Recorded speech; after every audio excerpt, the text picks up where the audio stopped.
रेती खाली दबून 5 जणांचा दुर्दैवी मृत्यू.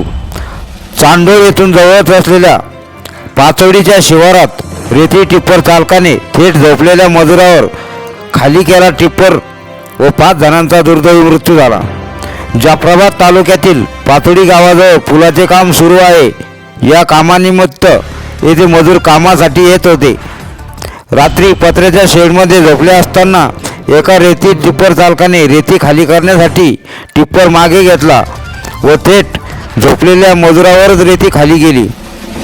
जसा रेती खाली गेली त्यात एक महिला आरडाओरड केली व त्यावेळी टिप्पर चालकांनी पळ काढला.